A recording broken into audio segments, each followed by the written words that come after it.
The Essex lorry tragedy. Inside the smuggling network that shocked the world. In the pre-dawn chill of October 23, 2019, a lorry was cruising down the winding roads of England. The cab eventually made its way to Purfleet, near London, where it picked up a waiting trailer at around 12:30 a.m. Shortly after, the combined lorry and trailer arrived on a desolate industrial estate in Grays, Essex. There, a young lorry driver named Maurice pulled over his Scania truck and swung open the doors of the refrigerated trailer. What he found inside was a nightmare frozen in time. 39 lifeless bodies, Vietnamese men, women, and children, their faces etched with the final agony of suffocation. The air inside had turned toxic, an unsafe brew of rising carbon dioxide and dwindling oxygen, as the sealed container became their tomb during a clandestine crossing from Belgium to Britain. This was no accident. It was the catastrophic endpoint of a ruthless people-smuggling empire driven by greed, spanning continents and exploiting the desperate dreams of migrants seeking a better life. The smuggling ring was a sophisticated, profit-fueled machine that had been under scrutiny by authorities for over a year before the tragedy unfolded. At its core was an international network connecting Irish hauliers, Romanian organizers, Northern Irish drivers, and Vietnamese operatives across Europe and Asia. Migrants, primarily from impoverished provinces in Vietnam like Nguyen and Ha Tinh, paid exorbitant fees, up to £30,000 per person, nearly $41,000. Family networks were central to the process, embodying Vietnam's emphasis on intergenerational support. Parents in these provinces often worked grueling jobs, such as in garment factories or construction, for 6 or 7 days a week to save or borrow for their children's journeys. Siblings contributed by taking on domestic roles, like caring for elderly relatives or younger family members, freeing up resources. Extended relatives, including those in labor brokerage firms, helped arrange paperwork, visas, and connections to smugglers. Community ties amplified this, with billionaire villages in Nguyen, showcasing remittance-funded villas that inspired others to follow suit, creating a cycle where successful migrants sponsored kin. Journeys sometimes began with legal steps, like borrowing 300 million Vietnamese dong, approximately £10,000 or $12,700, for education or work visas to places like South Korea, only to pivot to irregular migration paths in Europe when opportunities arose. To bridge funding gaps, many families resorted to selling land, property, or other assets, a significant sacrifice in rural areas where land is a primary source of livelihood and inheritance. The high-stakes financing often resulted in severe repercussions, particularly if the journey failed. The migrants were to be smuggled through a perilous route.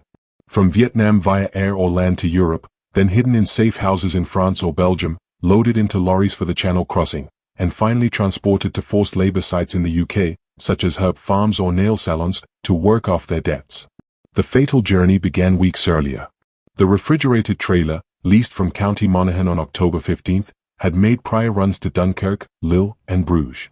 On October 22, the 39 victims, 28 men, 8 women, and 3 teenagers, including 2 15-year-old boys, were loaded into the airtight container in Belgium, disguised as carrying biscuits. Sealed to evade detection, the refrigeration unit failed to prevent the catastrophe. Temperatures soared to 40 degrees Celsius 104 degrees Fahrenheit as oxygen depleted. Trapped for at least 10 hours during the ferry crossing on the Clementine to Purfleet, the migrants clawed desperately at the roof with a metal pole, leaving dents but no escape. Heart-wrenching voice messages captured their final moments. A young woman texted her parents, "I'm sorry. I cannot breathe. I love you very much," while a man gasped, "I can't breathe. I want to come back to my family. Have a good life." By the time Robinson opened the doors at 1:40 a.m., all had passed away from hypoxia and hypothermia. Robinson was arrested at the scene and Essex police launched the UK's largest mass fatality investigation, raiding homes in Northern Ireland and coordinating with Belgian, French, Irish, and Vietnamese authorities. Eurojust, the EU's judicial cooperation agency, coordinated investigations across borders, revealing a web of complicity that profited from vulnerability. The perpetrators hailed from diverse backgrounds but were united by their roles in this criminal enterprise. The Essex police investigation, named Operation Melrose, unfolded rapidly. Within hours, the focus shifted to Northern Ireland, where the lorry cab originated. On October 24, 2019, Essex Police, assisted by the Police Service of Northern Ireland, conducted coordinated raids on 2 properties in County Armagh, with a third targeted the next day. These raids yielded crucial evidence, including mobile phones, vehicles used, documents, and also revealed coded communications.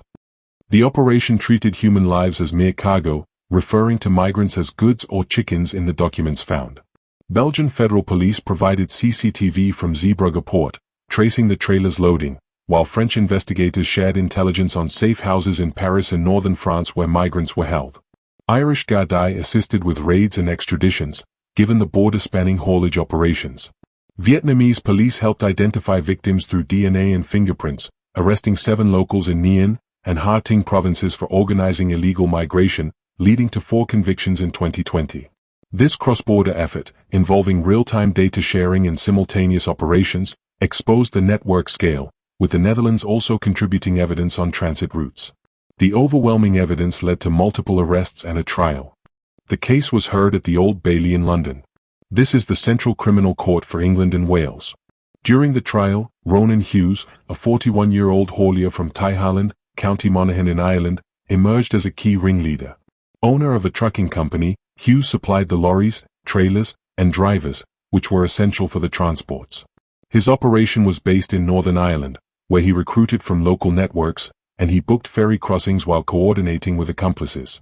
Hughes's greed propelled the conspiracy, which had successfully smuggled migrants on at least 2 prior runs in October 2019. In January 2021, after pleading guilty to 39 counts of unintentional unaliving, and 1 count of assisting unlawful immigration, he was sentenced to 20 years in prison. Closely connected to Hughes was Gheorghe Nica, a 43-year-old Romanian mechanic living in Basildon, Essex. Nica handled the UK end of operations, recruiting and paying drivers to collect migrants from drop-off points and shuttle them to safe houses. He shared organizational duties with Hughes, including arranging vehicles for post-arrival transport. Nica's ties extended to Romanian compatriots who served as ground-level facilitators. He was given a 27-year prison sentence. The drivers formed the operational backbone. Eamon Harrison, a 24-year-old from Newry, County Down, Northern Ireland, towed the fatal refrigerated trailer from Zeebrugge in Belgium to the UK, claiming ignorance as he allegedly watched Netflix while migrants were loaded. He was handed an 18-year prison sentence. Maurice Robinson, 26, from Portadown, County Armagh, drove the lorry cab from Northern Ireland via Dublin and Holyhead to Purfleet, where he attached the trailer and later discovered the bodies. Robinson, who had been in contact with Hughes, received a chilling instruction: "Give them air quickly, don't let them out," to which he replied with a thumbs-up emoji before realizing the horror.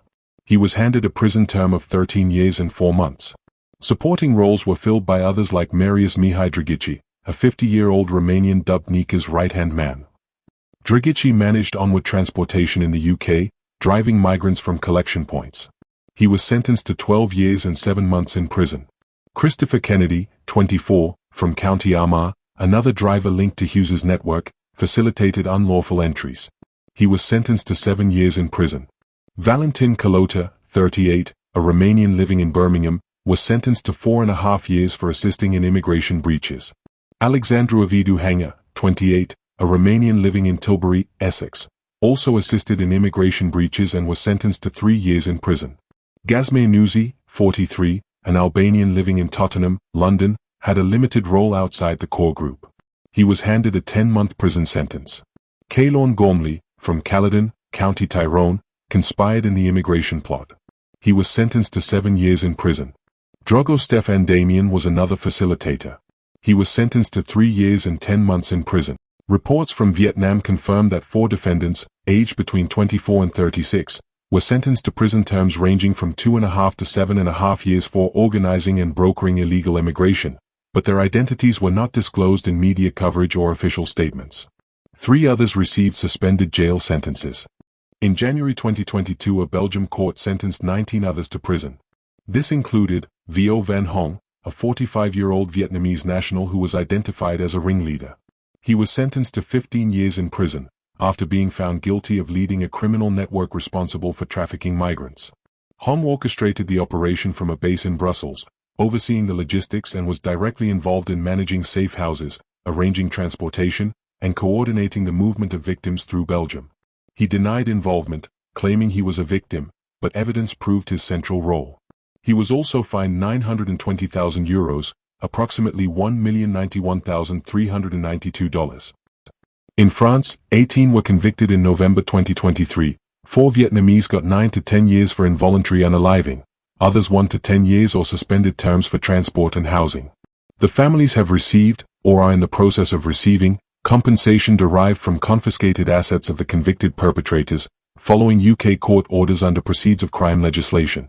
As of early 2026, a total of approximately £283,802, around $360,000, has been ordered to be distributed among the 39 victims' families, with funds sourced from key smugglers' assets like cash, bank accounts, vehicles, and property.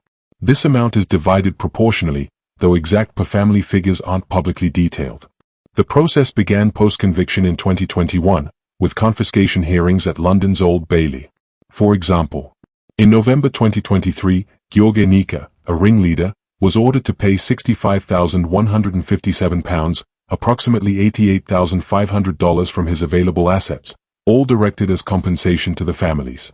He failed to pay promptly, leading to an additional 11.5 months in prison. However, recovered funds were still allocated to victims. In January 2025, Ronan Hughes, another ringleader, was ordered to forfeit £182,078, approximately $160,000 from a property he owned, adding to the total pot. However, Hughes only partially paid, resulting in an extended sentence of 1 year and 4 months in 2025, though the court emphasized that all seized amounts would go to the families. Smaller amounts came from others, like £21,262, approximately $30,000, from Christopher Kennedy, and £3,000, approximately $4,088, from Alexandru Ovidiu, all earmarked for compensation. The UK Crown Prosecution Service confirmed in 2025 that these funds, totaling over £280,000, approximately $381,500, would be shared among the Vietnamese families, who continue to suffer the terrible impact of the losses. Distribution is handled through diplomatic channels, but some families reported receiving initial charitable aid earlier, separate from these court-ordered payments. While not all funds may have been fully disbursed by February 2026 due to enforcement delays, the mechanism ensures eventual compensation. Many victims' families face severe repercussions from money lenders in Vietnam, including crippling debt burdens, asset seizures, social stigma, and threats, exacerbating their grief.